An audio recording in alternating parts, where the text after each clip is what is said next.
እውነት ወርቁ አባቴ ንክ እውነት ወርቁ አይተነው አባቴ ንክ አቶ ወርቁ አይተነው በገቡት ቃል መሰረት ለታኩር የተገዛ መኪና ነው።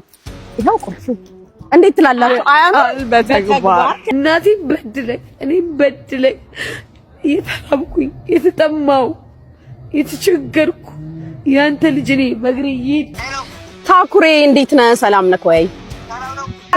ክላክስ እናርግለት ሰምተሃል? ወፍራም ነው። ሰላም ጤና ይስጥልኝ። በሰንዶቃችሁልኝ በአዲስ ቪዲዮ ተመልሼ መጣሁ። በዚህ ቪዲዮ የምንመለከተው እንግዲህ ወርቁ አይተነው የተባለው ባለሀብት እንግዲህ ለወንድማችን ታኩር በገባለት ቃል መሰረት እንግዲህ መኪናውን ገዝቶለታልና በዛ ጉዳይ እንግዲህ ታኩር ምላሽ ሰጥቶበታል። እሱን የማስመለከታችሁ ነው የሚሆነው። እንደዚሁም ደግሞ የወርቁ አይተነው ልጅ ማናት መታስ ለማለቀሰች የሚለው ነገር እንመለከታለን። ሁላችሁም ቪዲዮ ላይክ እና ሼር ማድረጋችሁን እንዳትረሱ። ከ7 በላይ ሳይቶችን ጥንቅቅ አድርገን አስረክበናል። አሁን ላይ በሳር ቤት ቫቲካን ኤምባሲ አጠገብ አዋሬና ፒያሳ ላይ ከባለ 1 እስከ ባለ 3 መኝታ ቤቶችን በተለያዩ የካሬ አማራጮች እስከ 35% የሚደርስ ቅናሽ አቅርበንልዎታል።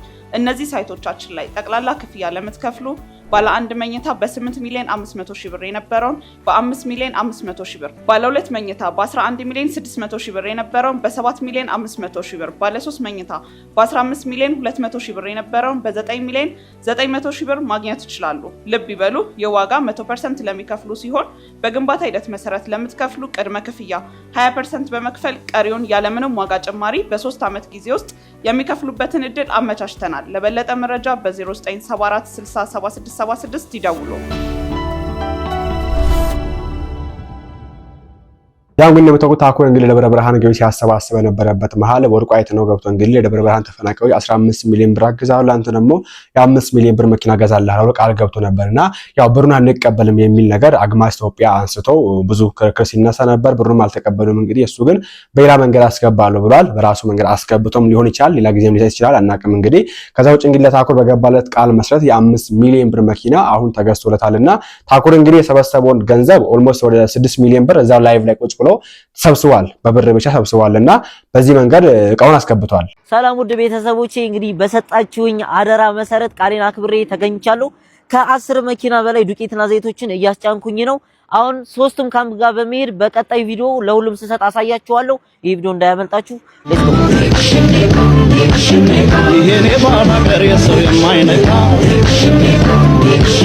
እንግዲህ በዚህ መንገድ ከ10 መኪና በላይ እህል እንግዲህ ለደብረ ብርሃን ወገኖቻችን ተፈናቃዮች እንግዲህ አስገብቷል። እግዚአብሔር ይስጥልን ማለት ፈልጋለሁ።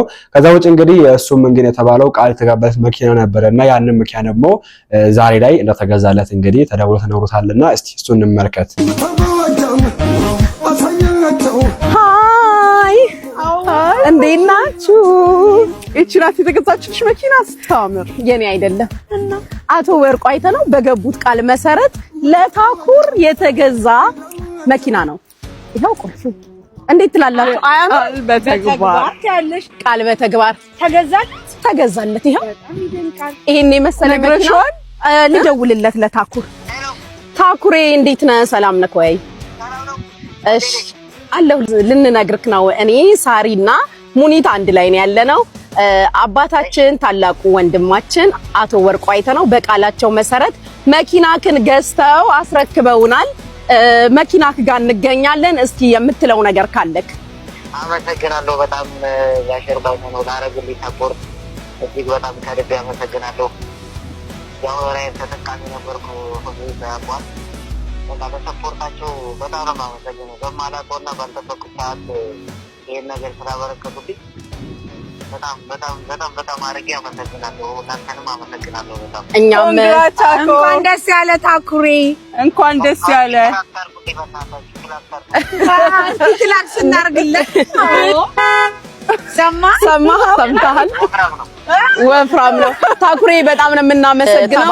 የዓለም ያድርገው በብዙ በረከት ተሞላ ብለናል። እሳቸውንም እግዚአብሔር ይስጥልን። በጣም ነው የምናመሰግነው። ቴንኪው። ይሄን ልንገርክ ብዬ ነው።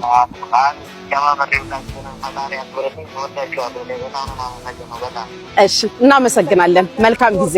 በጣም ቴንኪው። እሺ ተግባር ላደረጉት ነገር በጣም ነው የምናመሰግነው። በጣም ቴንኪው። እግዚአብሔር ይመስገን። እናመሰግናለን። በጣም እናመሰግናለን። በጣም ነው የምናመሰግነው። አባታችን፣ ወንድማችን፣ አክባሪያችን አቶ ወርቁ አይተነው እግዚአብሔር ጨምሮ ጨማምሮ ይስጥ፣ እድሜና ጤና ይስጥልን። ከቁጥር አትጉደልብን፣ አትጥፋብን። ሁላችንም እንወድሃለን ቃል በተግባር ለዚህም ፐርፐስ ደግሞ እኛ ስለተመረጠ እናመሰግናለን። ብቁ ሆነን ስለተገኘን እናመሰግናለን። አሁንም ለታናናሽ ወንድሞቻችን እህቶቻችን ለምታደርገው ማበረታቻ በጣም እናመሰግናለን። አብዝቶ ይባርክልህ። በዚህ መንገድ እንግዲህ በጣም የምታምር BYD መኪና ተገዝታለታለች እና እንኳን ደስ አላችሁ አድናቂዎቹና ወዳጆቹ። የእሱ ደስታ የሚያስደስታችሁ ማለት ፈልጋለሁ። ወርቁ አይተነው በዚህ አጋጣሚ ከወንበር ተነስተን በጣም ነው የምናመሰግነው። እግዚአብሔር ይስጥልን ማለት ፈልጋለሁ። ሰው መኪናው ከዱባይ ተገዝቷል። መቼ ይመጣል፣ እንዴት ይቀበል የሚለው ነገር አብረን የምንመለከተው የሚሆነው። እናንተ ማሳባችሁን አስቀምጡ በዚህ ጉዳይ። ወርቁ አይተነው በጣም እናመሰግናለን። ቀጣይ የምንመለከተው እንግዲህ አንዲት የወርቁ አይተነው ልጅ ቪዲዮ ወጣ በሰሞኑ ጉዳይና እስቲ ምንድነው ጉዳዩ ነው ጋር አስመለክታችኋለሁ። ግን ተመልከቱ ቪዲዮ። ዳኒ ወይም የብሌን ወርቁ የወርቁ አይተነው ልጅ ይባላሉ። ባይ ዘ ዌይ ዳን ሲረዳ ደስ ይለኛል፣ ለድሃ ሲሰጥ ደስ ይለኛል። ልክ ለቤቱ አልጋ ለውጭ ቀጋ ይባላል። እግዚአብሔር ምስክሬ ነው። ዛሬ ምላችሁ አንዳችም ነገር አይጸጸተኝም። በጣም ብዙዎቻችሁ የወርቁ አይተነው ልጅ አትመስይም፣ ለምን እንዴት አይፎን እንኳን የለሽም ላላችሁኝ አድናቂዎቼ ልንገራችሁ፣ እኔ መልኬ እንጂ ተግባሬም ህይወቴም እንደዛ አይደለም። እግዚአብሔር አሁኑኑ እለቀዋለሁ። ምንም ነገር ከዚህ በኋላ አይጸጽተኝም። አዝናለሁ። ለኔ እናቴ ብርቱካን ዱባለ ይቅርታ አድርጊልኝ፣ እወድሻለሁ። በሞትም ከዚህ በኋላ ልሞት፣ በኖርም ከዚህ በኋላ ልኖር ላንቺ እናቴ፣ ላንቺ እውነት ልክ ይሄንን የሚመስል ፎቅ ሳልሰራልሽ አንድ መኪና እንኳን ሳልገዛልሽ እድሜ ልክሽን ዘፍኝ ኖረሽ ሞት አልፈልግም። ልጆቼ ወዳችኋለሁ። እንዳታቆመኝ ልጆቼ ወዳችኋለሁ። ብሞትም ልሙት፣ ብኖርም ልኑር። እመቤቴን አዝናለሁ ለራሴ። ከዚህ በኋላ እንኳን ቢያልፍልኝም ደስተኛ አልሆንም። እመቤቴ እውነት ወርቁ አባቴ ንክ፣ እውነት ወርቁ አይተነው አባቴ ንክ። ለየትኛዋም ሴት ለየትኛዋም ነገር ያረክላት እናቴን በድለኝ፣ እኔም በድለኝ፣ እየተራብኩኝ የተጠማው የተቸገርኩ ያንተ ልጅ እኔ በእግሬ እየሄድኩ እንደዚህ ለብሼ ባይደወይ ልክ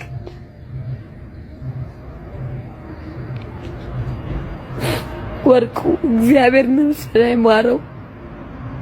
አንተ ከሞትክ ሰርጉ አይብቀል። አንተ ከሞትክ ገንዘብህ ይቅር፣ ሁሉ ነገር ይቅር። ምክንያቱም አባቴ ሆነ የጠቀምከኝ የለም። አማራ አማራ አማራ አማራ እያልክ ግን አማራ ሁሌም ታወቀ ለውጭ አልጋ ለቤት ቀጋ። ይቅርታ በጣም ሰክሬያለሁ። ወስኜ ነው ያደረኩት። አባቴ ሁልጊዜ ኑርልኝ። እንግዲህ መልእክት ስታስተላልፍ ነበር አንድ ሰሞን ላይ እና ይሄ ቪዲዮ እንግዲህ ከሰሞኑ ከታኩር ጉዳይ ጋር ተያይዘው ወጣ። ታኩርን እየረዳ የራሱ ቤት በዚህ መንገድ ነው የሚገኘው የሚል ነገር ይዘው ወጣና በነገራችን ላይ ዩታን የምትገኝበት ሁኔታ አሪፍ ሁኔታ ላይ ነው። አይ ቲንክ ነገሮችን ተስተካክሏል ይመስለኛል። ይሄ ቪዲዮ የቆየ ቪዲዮ ነው። የመች ቪዲዮ ነው የሚለውን ነገር እስቲ አንዱ እንደማችን ያባራበት ነው። ደግሞ ያሳሳ ያስቀመጠበት አለ። እስቲ እሱን እንመልከተው። እዚህ ጋር የምታዩት የወርቁ አይተነው ልጅ ብሌን ትባላለች። ከዛሬ 3 ዓመት በፊት ያደረገችው ድርጊት ቀን ጠብቆ ዛሬ ላይ ትልቅ ዋጋ አስከፍሏታል። ምን አደረገች የሚለውን በተወሰነ ላሰባችሁና ቀጥዬ የምናገረው ነገር ስለሚኖር እስከ መጨረሻ ይሄንን ቪዲዮ ተከታተሉ።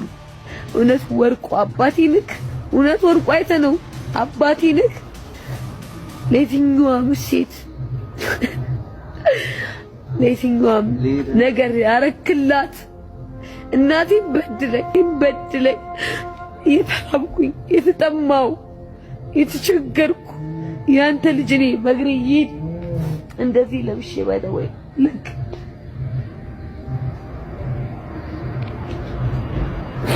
ወርቁ እግዚአብሔር ነፍስ ላይ ማረው። አንተ ከሞትክ ሰርጉ አይቀር፣ አንተ ከሞትክ ገንዘብህ ይቀር፣ ሁሉ ነገር ይቀር። ምክንያቱም አባቴ ሆነ የጠቀምከኝ የለም። አማራ አማራ አማራ አማራ እያልክ ግን አማራ ሁሌም ይታወቃል። ለውጭ አልጋ ለቤት ቀጋ። ይቅርታ በጣም ሰክሬያለሁ። ወስኜ ነው ያደረኩት። አባቴ ይሁን ጊዜ ሙድ ሀበሻ አንድ የሚለው አባባል አለ፣ ለሚያልፍ ቀን የማያልፍ ቃል አትናገር ይላል። ይሄ አባባል በትክክል ለዚህ ዘመን የሚመጥን ነው። ብዙዎቻችን በጊዜያዊ ስሜት ተገፋፍተን ዛሬ ላይ የምንሰራቸው፣ የምንናገራቸው፣ የምናደርጋቸው እያንዳንዱ ድርጊቶቻችን ነገ ላይ ዋጋ እንደሚያስከፍሉን አርቀን ሳናስብ የምናደርጋቸው ድርጊቶች ከፍተኛ የሆነ ችግር ያመጡብናል። እዚህ ጋር በምስል ብቻ ያሳዩአችሁ ቪዲዮውን አብዛኛው ሰዎች አይታችሁታል ብዬ አስባለሁ። ሰሞኑን እጅግ በጣም መነጋገሪያ የነበረ ስለሆነ ነው።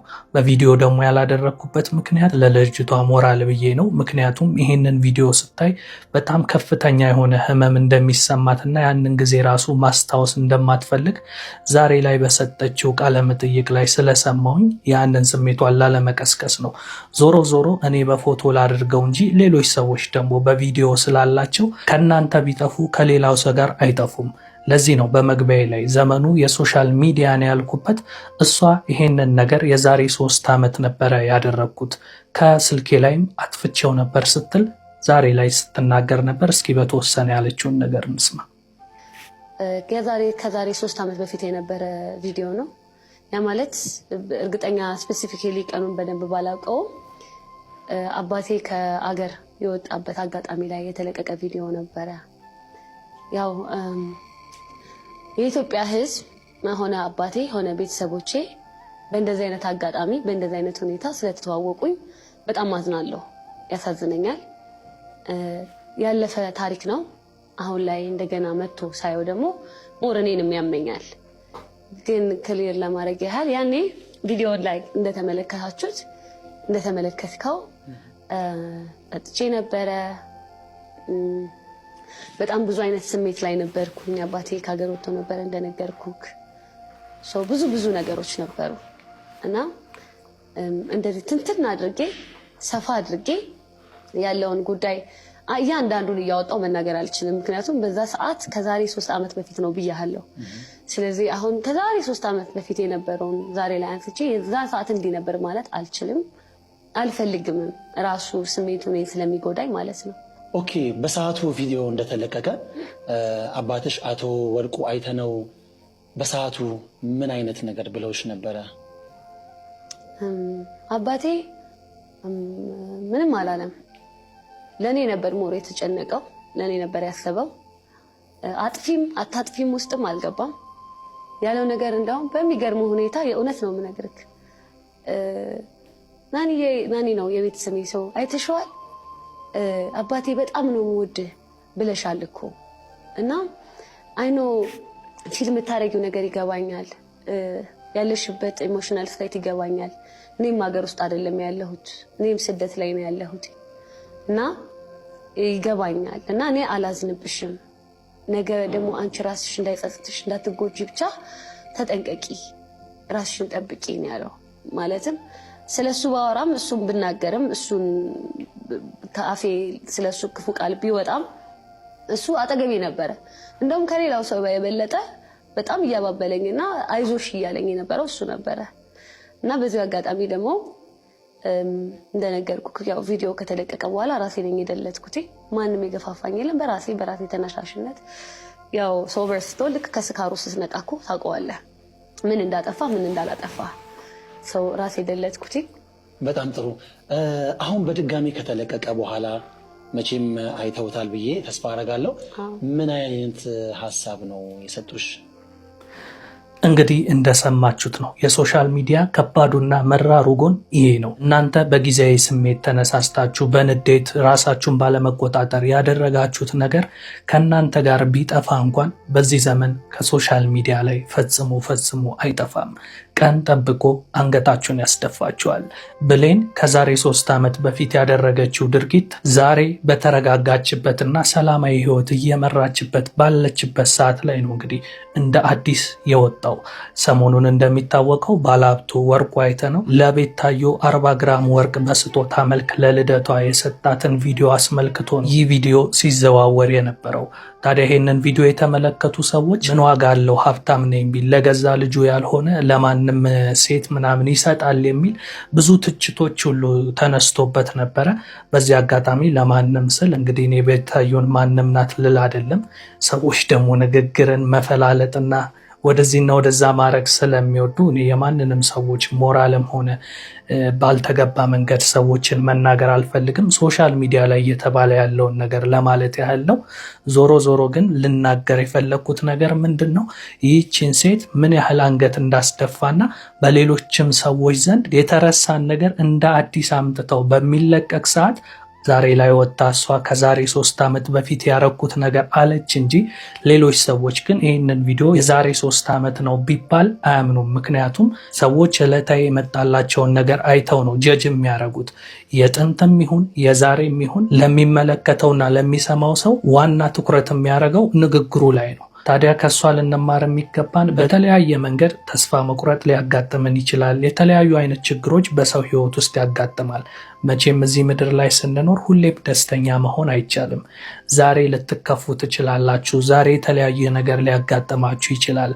ግን የትኛውም ችግር ጊዜያዊ መሆኑን ግን ልትረዱ ይገባል። ለዛ ነው ለሚያልፍ ቀን የማያልፍ ቃል አትናገሩ የሚባለው። በየትኛውም ሂደት ውስጥ በማንኛውም አስቸጋሪ ሁኔታ ውስጥ ብትሆኑ ራሳችሁን መቆጣጠርና ትዕግስትን መማር አለባችሁ።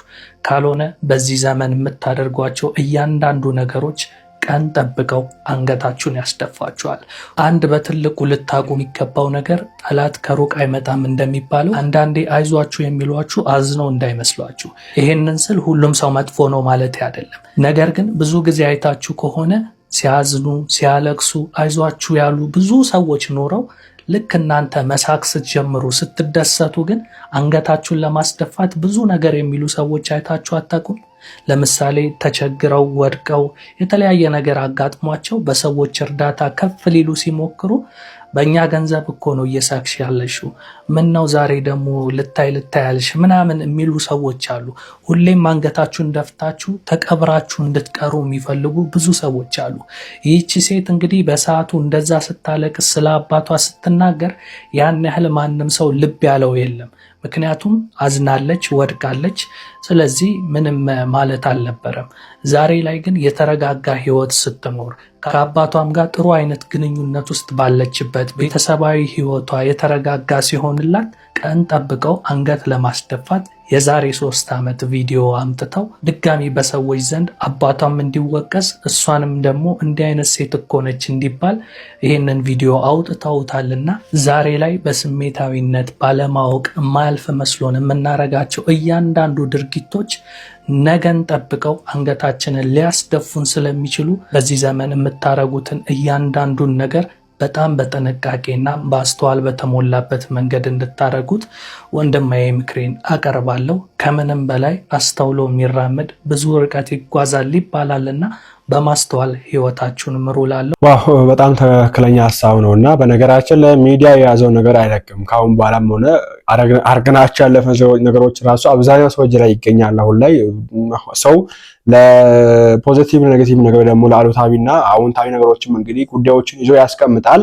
ለራሱ ጥቅም ለመማር የሚያክል ሌላ ጊዜ ገዶች ቀኖች ያለፈ ለማውጣትም በዚህ መንገድ አስበው የሚያስቀምጥ ሰው አለና የምናረጋቸው ነገሮችም እስካሁን ላረጋቸው ነገሮችም እንግዲህ የሆነ ቀን መጠቃችን አይቀርም። በተለይ ሚዲያ ላይ ፖስት ያደረገው ነገር ካለ የሆነ ቀን የሚጸጽተን ነገር መስራት የለብንም። ባጭሩ ኦኬ፣ የምንጸጽተበት ነገር ነገ ከልጆቻችን ጋር ስንመለከት ነገ ልጆቻችን ከኛ ቁጭ ብለው ሲመለከቱ ይሄ ነገር ባልሰራው ብለን የምናስብበትን ነገር መስራት የለብንምና ልጅቷ እንግዲህ በዚህ መንገድ ወጣውን አሳሰታለች። እንግዲህ እናንተስ ምን ታውቁ? ዙሪያ ያሳችሁን አስቀምጡበት። አሁን ላይ ጉዳዮች ተስተካክሏልና በዚሁ አጋጣሚ ወርቁ አይተነው ማመስገን እንፈልጋለን። በወንድማችን ታኩር ጉዳይ ላይ በጉዳዮች ላይ እናንተ ማሳችሁን አስቀምጡበት። በቀጣዩ እንመለሳለን። ላይክ እና ሼር ማድረግ እንዳይረሳ። ቸር ቆዩልኝ።